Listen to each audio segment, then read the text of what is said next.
A very good day to you. I'm Hank Gross, Mid-Hudson It's Friday, July 30th. While the family of Danny Meyer, the 12-year-old Maybrook Little Leaguer who was murdered in 1996, awaits word on if his killer is granted parole, another family that went through the same trauma feels their pain. In 1973, Joan D'Alessandro of Hillsdale, New Jersey, went to a neighbor's house to sell Girl Scout cookies, and the high school chemistry teacher who lived there brutally murdered the child and dumped her body near Harriman State Park in Stony Point.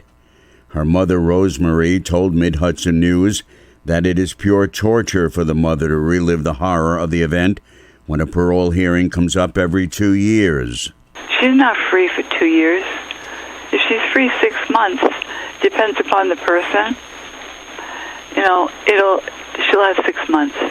Then she goes through it again.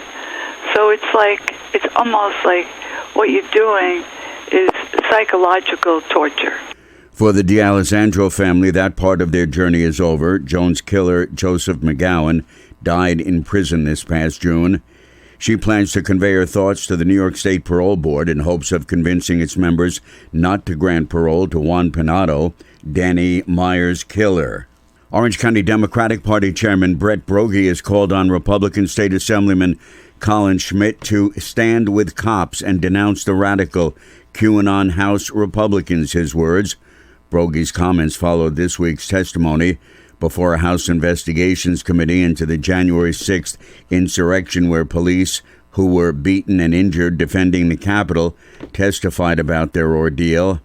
At the same time, Trump-supporting Republican House members downplayed the attack. Schmidt is the announced GOP candidate challenging Democratic Representative Sean Patrick Maloney in the next congressional election.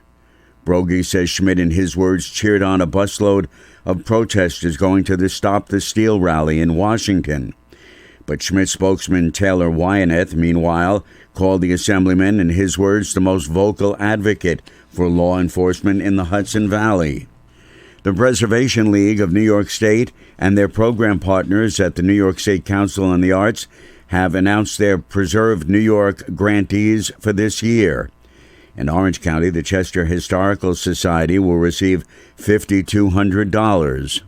A 63-year-old town of Monroe man was killed in a two-car crash on Old Route 17 in the town of Tuxedo early in the morning of Wednesday, state police report. Police said 31-year-old Eliezer Sibler of Monroe was driving a box truck northbound on Route 17, and a 2015 Nissan Sentra driven by Michael Waka, who was 63 of Monroe, was traveling southbound when they collided just south of Warwick Brook Road. Waka was trapped in his car and had to be extricated. He was pronounced dead at the scene. Silber suffered several non-life-threatening injuries. The investigation into the cause of the crash is continuing. Orange County is recognizing National Farmers Market Week, which runs through Saturday, August 7th.